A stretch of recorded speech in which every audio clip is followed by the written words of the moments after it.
We think thinking is the only thing that matters. And guess what else we do that's yang? We believe. I believe something, and I believe it so much that I am just going to probably punch you or maybe murder you because you don't believe what I believe. That's yang. That's your left brain in charge, thinking that it knows everything. Your left brain is yang, and your left brain is a monster.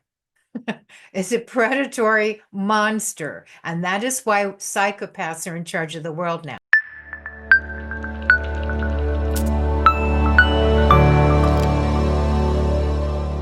All right, so what's my topic for today? My topic for today is the black fat lady statue. What did I say? The fat black lady statue. Yeah.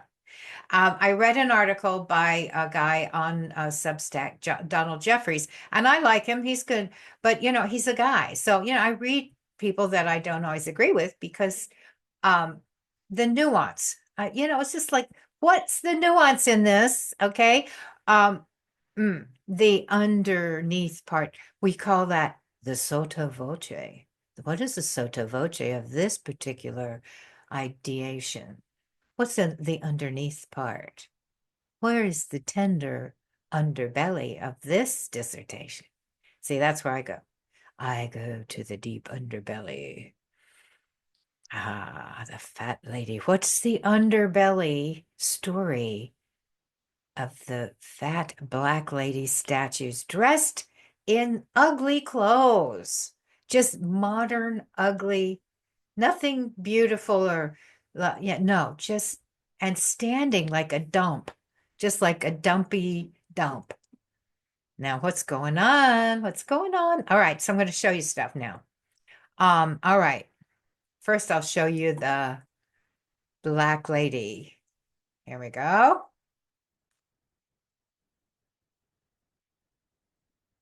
All right, so here is the statue. There she is. What happens is these are all over the world. One of them's in Copenhagen, one of them's now in New York, and there's a couple more cities around the world that have these fat black lady statues. Now, statues are always like warriors on horses, right? So this is actually a good thing. And as far as the feminism scam, this sort of busts that paradigm that feminism is sleek. Feminism is not sleek, it is not direct, and it is not assertive. Feminine is yin, and yin receives, reflects, responds. Those are the feminist qualities, the feminine qualities, you see. All right, so anyway, you can see these statues, they're really they're not special, they're just mundane. So why is that important? Why is the mundanity of their outfits so important? Well, I will tell you why, because that's what I'm here to do, is tell you stuff, right? So these sweatsuits, I mean, honestly, I don't like it because I am a Libra moon girl. So for me, my comfort level is I have to look nice. And sometimes I'll do a video in my crone face without a filter, no makeup. I just did one the other day. And that's another facet of my personality, but it's really my courageous part showing you how ugly I can be because my preference is that I want to look nice. All right.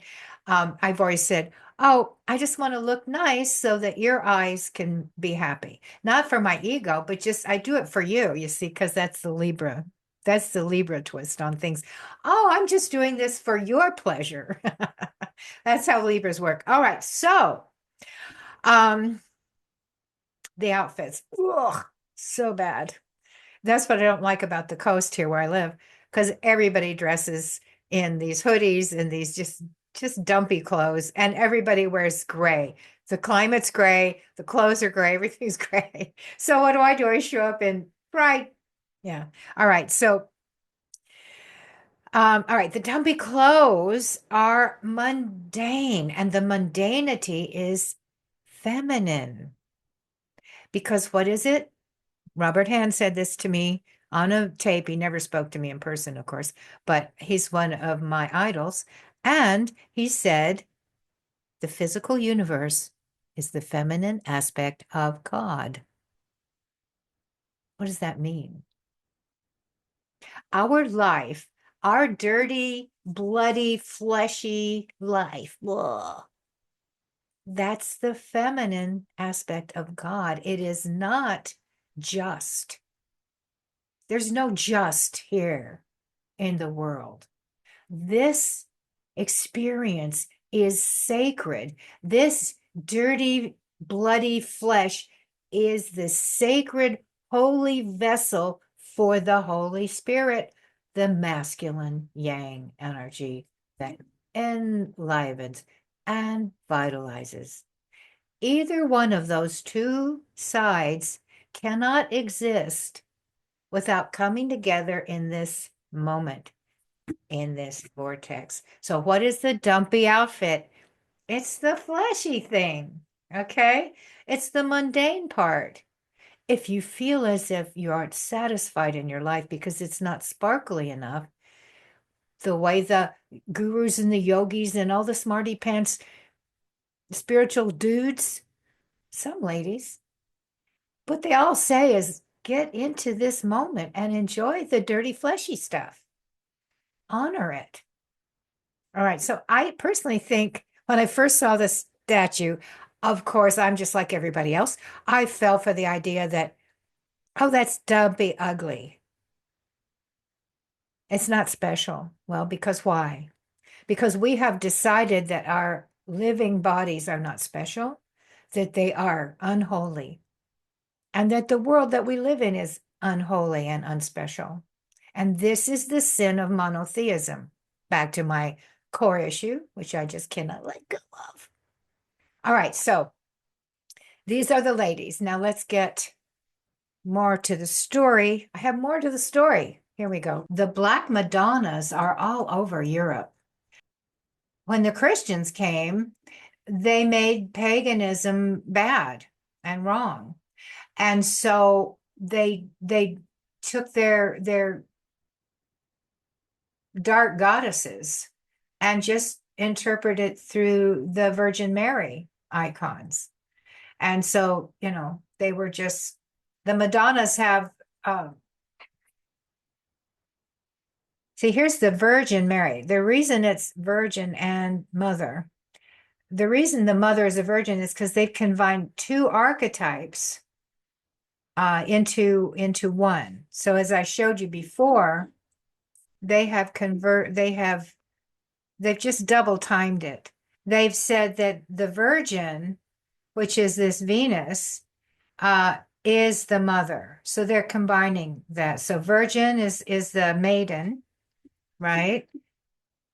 And then the mother is the mommy.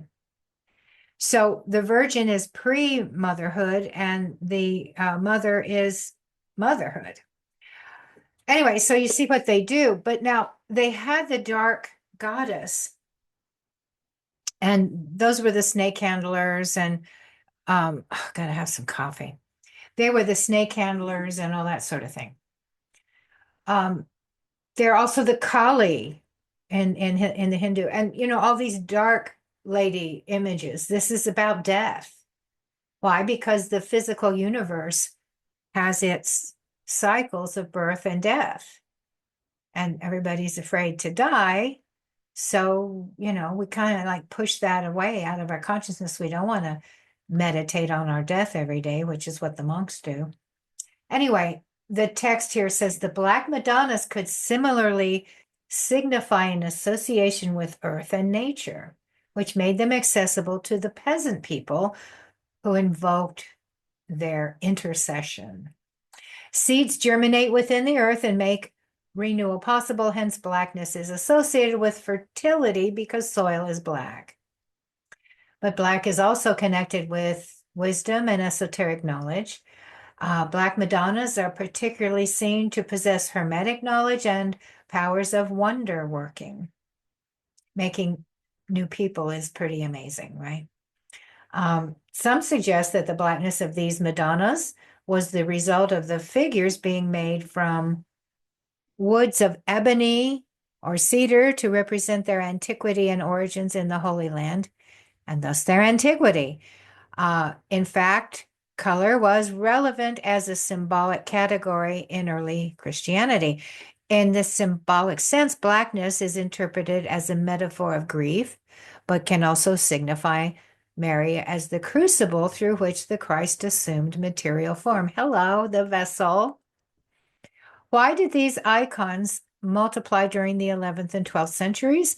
French scholar Jean Hany believes that during the early Christian era, the pagan icons were forbidden and thus hidden, which would explain their apparently miraculous discovery in the ground or a cave under the disguise of represented the Virgin Mary. Okay, I really like this interpretation. I think it's spot on and it explains it quite nicely. And I would like to add to it this bit about made from wood. This is so profound because in the Bible, and I'm no Bible person, but I watch a Bible guy. Oh, what is his name? I watch this Bible guy, and he talks about all the ancient mythologies from mythology and Bibleology. And one of the things that he talks about is that if you look in the Bible, there's all these stories about cutting the ash tree down, destroy the ash tree, go to and destroy all these bull worshiping people. Well, and cut down all their trees. What? The ash grove is a holy place. Why? Because it's the goddess's place. They were murdering the goddesses, the other gods. Because this Christianity is this monotheistic one God religion. Well, why is it just set in stone in Modernia that there's one God only? And everybody's so sure of that. It's like, wait a minute, that's this very short period of time for this idea. It's an idea, it's a belief. We made it up. Well, we also made up the many gods. But the many gods really fit into what life is really like a lot better than just the one, because the one promotes this singular thinking, which is very yang and destructive. All right. So my point is, I love this little piece in this article because it says, there's more to that this is subterfuge. The black lady, the fat black lady is fertile. She will make more people. She is holy. She's the holy vessel that holds her holy partner, her father, her son. Now, I sometimes think that this whole thing has to be parsed out by Christianity because they can't handle the idea that she that her father, that her partner, her man, her lover is the same energy that is her partner, and she gives birth to a son who is then will be her partner, her lover. They can't handle that circular sexuality. And honestly, I think that has a lot to do with um, the prudery of Protestantism. Because Protestantism really got down on the idea of no lady God in Protestantism. Catholics have angels, they have lots. Catholic is a pagan religion. That's why if I was going to have to be any religion, that's what I would be. Because they have saints and angels, and they have God, and they have Mother Mary. And I grew up in Italy. Mother Mary is a very big deal in Italy. At least it was when in the 60s when I was there. And, they carry statues of her, and she's just, she's a big friggin' deal. And in Protestantism, she's just nothing. She's nebbish. She's just netty, not that, not that, not her, not her. So what I'm saying is, we've gone through these evolutions of our spiritual perspectives. And right now we're going through a perspective of bringing the goddess back, but we've got to be more understanding of who she really is, who is this lady? Who are we ladies? And that's why I'm calling feminism a fraud these days, because it's not asking us women to understand our own bodies in a way that's realistic and to take our feminine power and use it in this recycled way that we do. It's telling us to go out and act like men. Using your head is not feminine. I'm not feminine in this persona where I'm talking to you, where I'm delineating stuff. This is my yang version.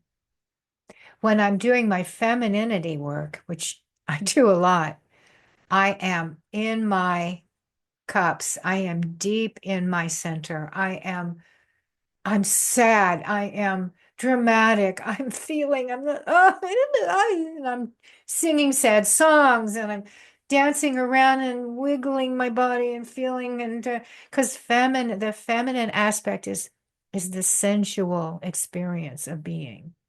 So there you have it. Fatness is also the largesse of the feminine because the feminine represents the physical universe, the bubble, the gigantic black cold bubble in which the light shoots the little light of sperm, one little tiny sperm, one little thing piercing in, and the energy explodes. She's gigantic. She's magnetic. Okay. So she's not skinny. The skinnier you are, the less physicality you have, the more mental you are, then the more yang you are, you see. And so what did we do in the 60s? We wanted to say gay rights are okay. We wanted to say it's okay to be gay. So that was a big thing in the 60s. We had to learn to accept the gays and the blacks, right? What did we want to do? We wanted to we wanted to be fair. We wanted to have a level playing field. And fashion. So then men started designing clothes for women. And these gay men, a lot of these designers were gay men. And what do they like? Well, they like a slender man. They don't like a bosomy, chubby lady. That doesn't turn them on. So who did we get? We got Twiggy. Yeah. So if you're young, you don't remember, but this girl, I mean, her knees are touching and she's so thin, she's anorexic. And this is when anorexia then became popular. But who popularized being so thin that your knees knock and there's a huge space between your knees and your cooch? I mean, there's no cushion in there, but it is a masculine quality. Thinness is a masculine yang quality. And it's something that we are fighting. And it's why I think it's a lot of why, here, I'm going to put Twiggy away. Okay. And I think it's a lot of why we've got this culture, this cult of fatness that's been going on, body positivity and all. You know, there can be a healthy amount of plumpness. And like at my age, I need to be a little plump because it's the only place I'm getting estrogen from. So it's the only feminine hormone that an old lady can get is from being a little fat. So fat is okay. It's not bad, but too fat, but too slim. I mean, we're just talking extremes. And that's all that we ever do is go, we're just going, how far can we push these envelopes? How yin, how yang, or how extremely yin or yang can we get? And then we go, oh, no, that's too far. Come back to the center, you see. So that's all this is. And then they talk about the pendulum swinging. I think that works too. But my preference is, of course, the vortex, because that's my shtick. My shtick is think of creation as a straw and that or a toilet flushing. Creation is a flushing toilet. Because what the water swirls down into a pipe and it and the pressure pulls it through. So and think of the hurricane. I always think of the eye of the storm because the eye of the storm is the peaceful center of the storm. I've never been in a hurricane, but I've heard a lot over the years that once you get the eye passes over you, you've got like it's quiet. It's been horror, chaos, destruction, and all of a sudden stillness. That's where we are. We may think that the world is crazy chaos, but our edges of chaos are very, very narrow. You got it. If you thought about what it's like out in the wider parts of creation, now there's some wild stuff. We're in a very peaceful place. We really should appreciate it better. All right. We have a scam in Modernia, and it is about having too much yang and too much yin. Now, you see how this works, because if you have too much of one, you get too much of the other, but you don't realize you're getting too much yin or why you're getting too much yin. Now, what is yin? Chemicals.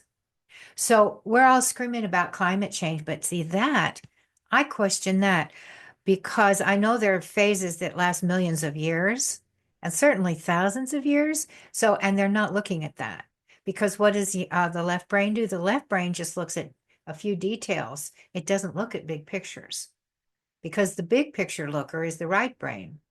Okay. So the point of my story here is that we are deep into these little particulars, but there's an agenda, and the agenda is power. So there's powerful ones who want to stay powerful, and they're using our mentality and showing us a detail here and a detail there. But if you stand back and you look at a bigger picture, you go, wait a minute, does that matter as much as they're saying that it matters? Because I don't think so. But I'm naturally suspicious.